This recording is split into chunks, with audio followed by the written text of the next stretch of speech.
Student, in the last lecture, we have started with the new chapter, that is drug discovery, design, and development.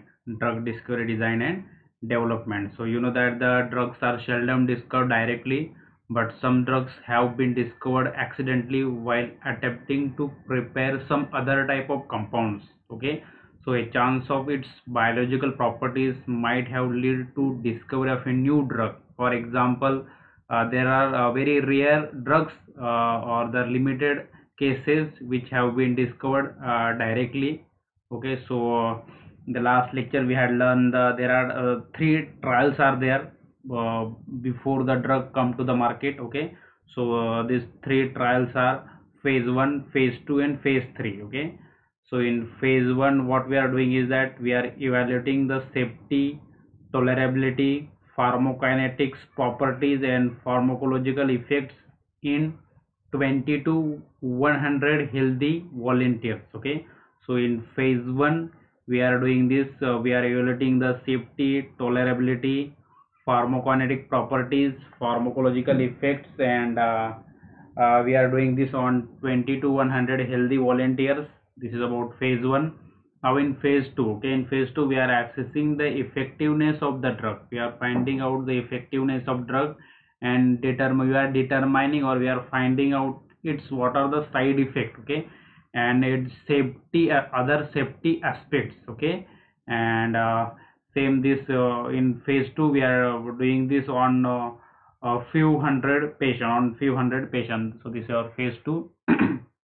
Then your phase 3. Okay, so it is a large trial. Okay, so phase 3 is very important. It is a large trial with several thousand patients, okay, in clinics and hospital. Okay, that establishes the efficacy of the drug and monitors the adverse side effects for long term use. So we are finding the we are finding out the what is the side effect when the patient taking that drug. Okay, what are the side effect after long term use. Okay, so some drugs having no side effect in a short term use, but some drug shows long term side effect. Some drug shows long term side effect. Okay, when you are going to take drug for more than 1 year. Okay, and that drug may shows side effect after 7 to 8 years. 7 to 8 years. Okay, so in phase 3 it is a large trial with several thousand patients in clinics and hospital, that establishes the efficacy of the drug and monitors the adverse side effect after long term use. Okay, so this is what we are learning in the last lecture. So again, in the last lecture we had learned the discovery of a lead compound. This lead compound, okay, lead, so this lead compound, it is the nothing but the compound which has a number of attractive characteristics. Okay, which have number of attractive characteristics, and that compound has some side effects. Okay, some side effects, that is it having also, or it may have some undesirable characteristics, that is it having high toxicity, it having the problem of solubility, that is called as insolubility.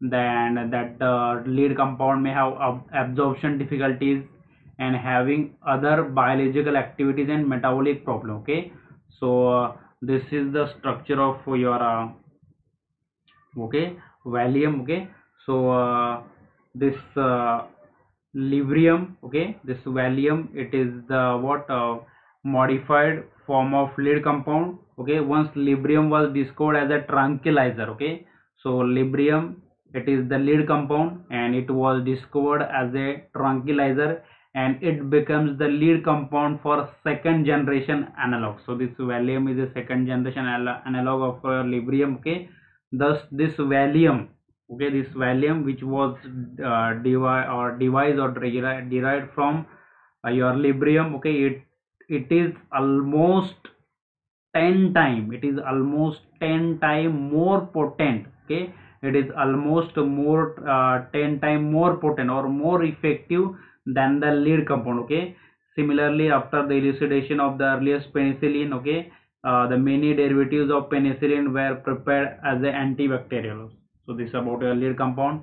Again, in the last lecture we had learned the screening. Okay, so this depending upon the screening. Okay, there are two types of screenings are there, that is a random screening and non-random screening. So in this random screening, what you are doing is that the synthetic compound or the natural compounds were randomly screened for activity irrespective of their structure. Streptomycin and tetracycline, these are the two important classes of antibiotics which were discovered by the random screening of soil sample. Okay, so this streptomycin and tetracycline, these are the two important classes of antibiotics. These are the two important class of antibiotics was discovered by random screening of soil sample. Then second one is your non-random screening. So this non-random screening also called as targeted. It is also called as targeted or focus screening.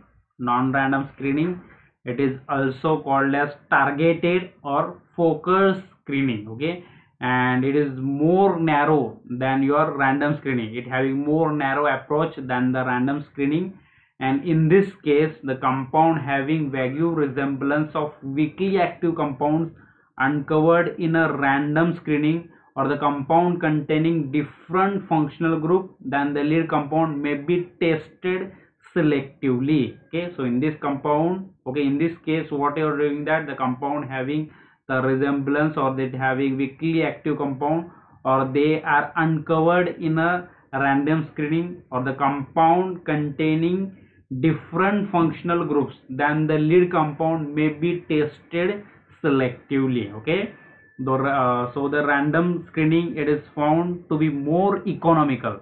So this non-random screening, it is found to be more economical, and it will require less manpower, and it is intensive as compared to random screening. Hence non-random screenings are preferred. Non-random screening are preferred over a random screening. Okay, so this is about your screening. So again, in the last lecture we had learned this drug metabolic study. Okay, so we are doing the study of your metabolites. Okay, so the metabolites are the products which is obtained by in vivo degradation of the drug due to metabolism. Okay, so during the drug metabolism studies, metabolites are isolated. We are isolating the metabolites and screen to determine, okay, if the activity observed derived from the drug molecule or from the metabolite. Okay, we are finding the activity, whether that activity it is from that original drug molecule or it is from metabolite.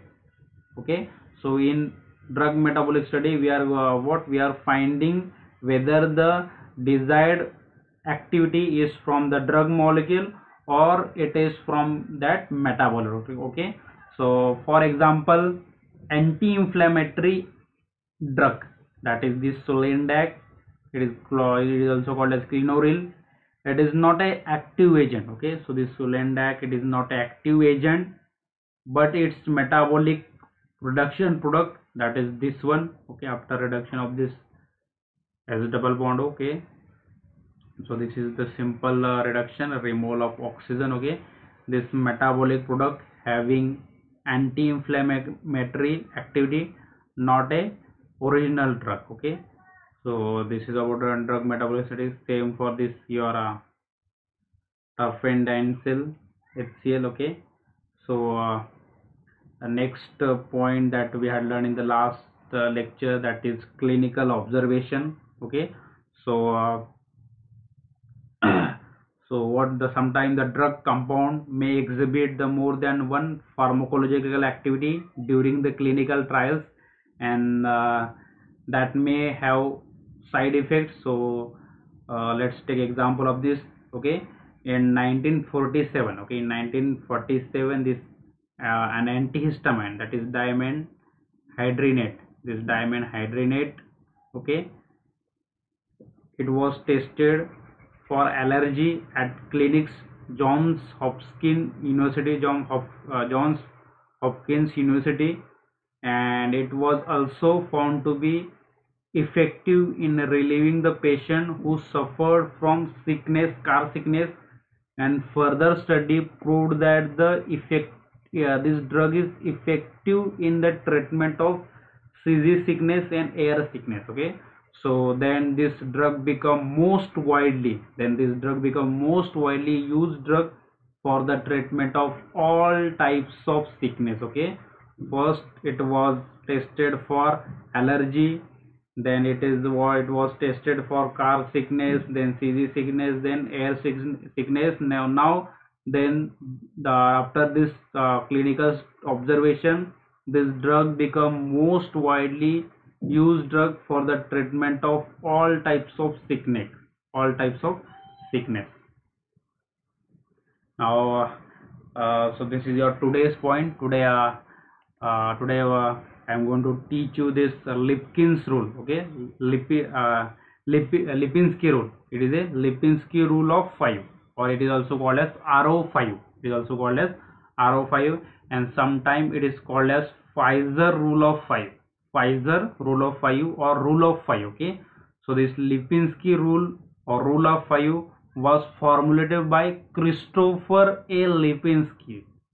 So this is the name of scientist who discovered this rule of 5 in 1997, Christopher A. Lipinski. Okay, so on the basis of that, most of the drug molecules are small in size and are lipophilic to certain extent. Okay, so this rule is sometimes also called as Pfizer rule. Okay, and this rule is like a thumb rule. This rule is like your thumb rule. Okay, to evaluate the use of this rule is that it is used to evaluate the drug ability, drug likeness, or determine if the chemical compound with a certain specific pharmacological activity has a properties that would make it likely orally active drug. Okay, and this rule describes the necessary molecular properties for a drug pharmacokinetics in the body, along with absorption, distribution, metabolism, and excretion. Okay, so these are the information by studying this rule. Okay, whether that drug molecule obeys that this rule of 5 or not, and then from this observation we can easily understand whether that drug having good absorption, distribution, metabolism, or excretion. Okay, and the main drawback of this rule is that it does not predict whether the compound is pharmacology active or not.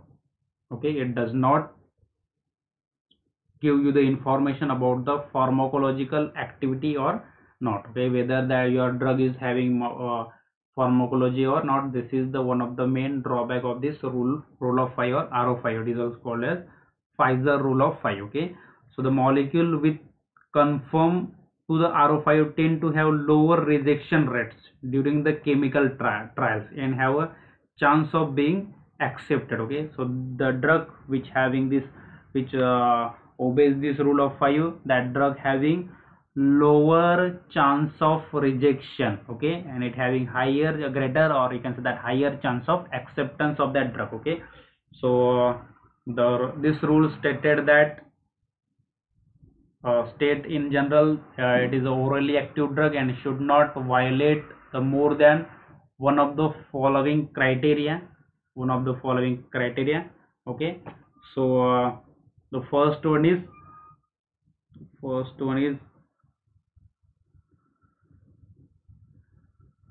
it should have not more than 5 hydrogen bonds. It should not have not more than 5 hydrogen bond donors. Okay, so the hydrogen present on nitrogen oxygen atom with one or more hydrogen atom. So your drug molecule should not have more than 5 hydrogen 5 bond donors. It should not have more than 5 bond donors. Okay, so the hydrogen present on nitrogen oxygen. Okay, and the atom with more than one hydrogen atom. Okay, so it should not have 5 hydrogen bond donor. It should not have 5 hydrogen bond donor. So this is the first criteria. Then the second one is not more than 10 hydrogen bond acceptor. It should not have not more than 10 hydrogen bond acceptor, that is nitrogen and oxygen atom. Okay, singly nitrogen and oxygen atom, it should not have more than 10 hydrogen bond acceptor. Then the third one is a molecular mass less than 500 daltons. Okay, it's not a daltons, it's a daltons. Okay, so molecular mass level less than 500 daltons. Then the fourth one is octanol water partition coefficient.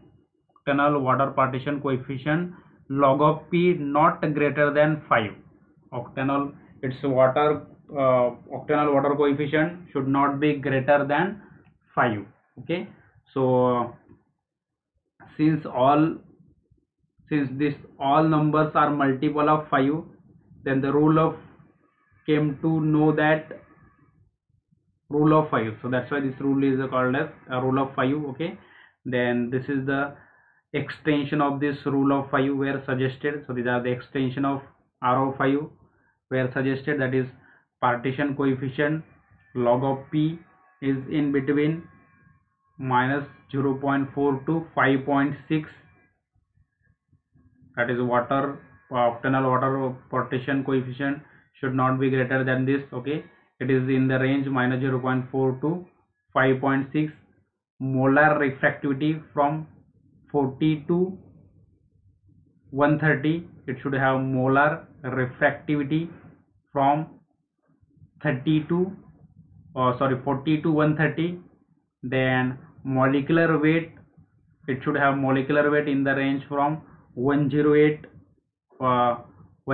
to 180 to 500 dalton. It's not a 108, it's a 180 to 500 dalton.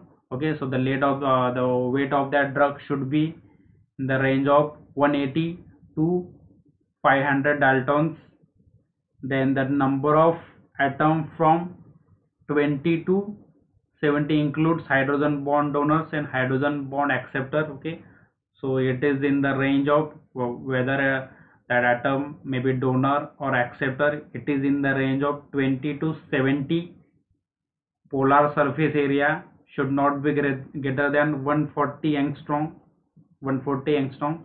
So this is the extension of R05 were suggested, that is partition coefficient log of P is in the range of -0.4 to 5.6. Molar refractivity, it should be in the range of 40 to 130. Molecular weight from 180 to 500 daltons. Number of atom from 20 to 70, it includes hydrogen bond donors as well as hydrogen bond acceptor, and the polar surface should not be greater than 140 angstrom. Okay, so the rule of 5 has been further extension. So this is the further extension. Okay, that is the extension, and this is the further extension of rule of 5. Okay, and it is also called as rule of 3. Okay, for determining the lead like compound. Okay, so this rule of 3 is used for to determine the lead like compounds. RO3 compliance compound, it is defined as first one is octanol water partition coefficient log of P not greater than 3, molecular mass less than 300, hydrogen bond donors not more than 3, hydrogen bond acceptor not more than 3, and rotable bonds, that is carbon-carbon single bond rotable bond not more than 3. Okay, so if the molecule obeys this rule of 5 and rule of 3, okay, you can determine its absorption distribution, metabolism, and excretion, that is ADME. Okay, so you can orally tell that this drug, whether this drug have the what you can say, that whether this drug will be uh, have greater chance for clinical trial or not. Okay, from if the drug obeys this RO3 or RO5, from that you can say that whether that drug obeys the clinical trials or not. Okay, but the main drawback of this rule of 5 is that it does not tell you whether your drug having pharmacological activity or a not. Okay, so for that you have to do the what separate pharmacological activity test for that compound. So this is about rule of 5. Now the next point that I am going to teach you, that is your medicinal properties of a compound from natural sources. Okay, so medicinal properties of the compound from natural sources. For example, curcumin. So this curcumin, it is one of the natural compound. Okay, and this curcumin having anti-infective and anti-cancer properties. Okay, so you know that for a long time it is also known that the several plant extract had medicinal properties. However, they were slow in action and less effective. Okay, so whatever the natural products have, okay, they have very good medicinal properties, but they whatever the natural product having a very the action, the what you can say, that a time required to show its action is very low, and they are less effective, okay, as compared to synthetic one. Okay, and the active principle from that extract were isolated. Okay, and then structure were elucidated. Okay, so you know that the natural product having what you are extracting, that compound from that natural product, from that extract. Okay, and you are elucidating what you are going to find out the structure of that isolated compound. Okay, and then how, then what you are doing, you are trying to synthesize the drug in a lab. Okay, you are trying to synthesize that same type of compound in a lab. Further, these natural products have many side effects. Okay, but this compound with a known biological and physiological activity became the lead compound. Okay, and then their analogs were prepared, which are more effective and having fewer side effects. Okay, so this curcumin, it is also called as diferoyl methane. Okay, it is the main component present in the turmeric. It is the main component present in the turmeric, and it is derived from the rhizome of East Indian plant, that is called as curcuma longa. So this curcuma longa, it is a member of Zingiberbaceae ginger family. It is a member of Zingiberbaceae ginger family. Okay, and it is perennial plant in the native of Southeast Asia. Turmeric contains curcuminoids. It contains curcuminoids, for example, dimethoxycurcumin, then bis dimethoxycurcumin. So this curcumin, it is a principal curcuminoid and comprises approximately 2.5% of turmeric, and it imparts yellow color to the spices as well as majority of turmeric and therapeutic effect. Okay, so this turmeric, what your curcumin constitute 2.5% of turmeric. Okay, and this curcumin is the reason behind the yellow color of turmeric. Okay, and this curcumin, it is responsible for majority of therapeutic effect. Okay, in addition to it is used for the flavoring and coloring agent in a food. It is also used for flavoring and coloring agent in food. So this turmeric has also widely used in Ayurvedic medicine for an antioxidant.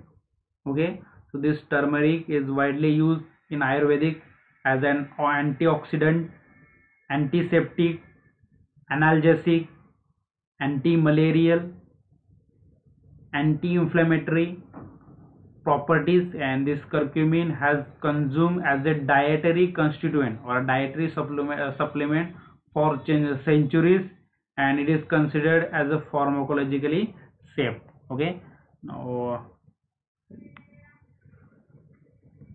I'll show you the structure of, let me draw the structure of curcumin.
So this is the structure of curcumin. Okay, so it is also called as methane. It is a 17 bis 17 bis 4 hydroxy 3 methoxyphenyl phenyl 16 heptadine 35 dione. Okay, so this is the structure of that curcumin. It is a 17 bis in bracket 4 hydroxy 3 methoxyphenyl 13 heptadine 35 dione. Okay, so due to the major biological activity, this polyphenolic compounds has gained significant attention of researcher all over the world. Okay, so this curcumin shows anti-infective properties. So this anti-infective, it is a broad term used for any medicine that capable of inhibiting the spread of infectious disease and preventing their proliferation, or by killing the infectious organism. Okay, infectious organism outright. Okay, so the different classes of the drug, which are anti-infective, antibiotic, antifungal, anti-anthelmic, anti-malarial, anti-protozoal, anti-tuberculosis, and antivirals. These are the different classes of anti-infective agents are there, that is antibiotics, antifungal, anthelmintics, then your anti-malarial, anti-protozoal, then tuberculosis, antiviral. So this curcuma longa Zingiberbaceae family, and its polyphenolic compound curcumin have been subjected to variety of antimicrobial investigation as well as an insect repellent due to extensive traditional use. Okay, so this curcumin also showing insect repellent activity, and it having what it also having antimicrobial activity, and it have a low side effect, it having low side effect. Okay, this curcumin has been found to be broad spectrum of antimicrobial agent, having broad spectrum of antimicrobial agent, and its activity includes antibacterial, antiviral, antifungal, and anti-malarial activity. So this curcumin having different types of activity. It can be used as antibacterial, antiviral, antifungal, and anti-malarial. Okay, so thus it acts against different bacteria, viruses, fungi, and parasite. Okay, due to such extended antimicrobial activity of curcumin and safety properties, even at dose 12 gram per day assessed by the clinical trials in human made, it is good candidate to enhance the inhibitory effective in existing antimicrobial agent. Okay, so even high doses, that is 12 gram per day. Okay, it is that 12 gram per day, that dose is also having what low side effect. Okay, so that's why this curcumin having this much of a broad spectrum of antimicrobial activity. So it was also used it was also used as a structural sample to design the new antimicrobial agent with a modified and increase in antimicrobial activity through the synthesis of various derivative related to curcumin. Okay, so the number of investigation have been carried out to increase the antimicrobial activity of curcumin, to increase the water solubility, as well as cell of the take of curcumin. Okay, so number of drugs have been synthesized by looking at the structure or by modifying the structure of curcumin. Okay, so this curcumin considered as a standard for the synthesis of new antimicrobial agent. Okay, with the modified or increasing microbial activity through the synthesis of various derivatives related to curcumin. So this curcumin mixed with other antimicrobial agents. So this curcumin mixed with other antimicrobial agents as an also use we also mix with antimicrobial skin gel and emulsion, and have improved skin protection. You have improved skin protection. So this curcumin mixed with other antimicrobial agent used as a antimicrobial skin gel, is also used as a antimicrobial skin gel and emulsion with improved skin protection and wound dressing properties. Okay, wound dressing properties. Okay, so this curcumin has a hydrogel silver nanoparticle combination is used to increase the antimicrobial activity of hydrogel silver nanocomposite. So this is the what application of your curcumin. It is used also to protect your skin. Okay, to improve the skin protection from wound and dressing properties. So the large number of different infectious bacterial infection being clinically important demand for medical solutions. So this is about your what the application of curcumin. So there are so again it can also use as an anti-cancer. This curcumin also shows anti-cancer properties. So it is a broad spectrum, the use having very broad spectrum. Okay, so I think should stop here. Okay,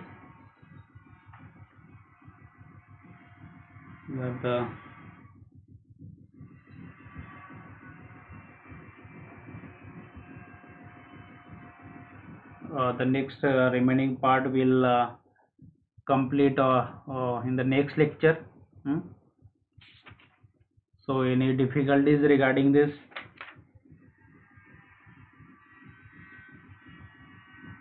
Yes.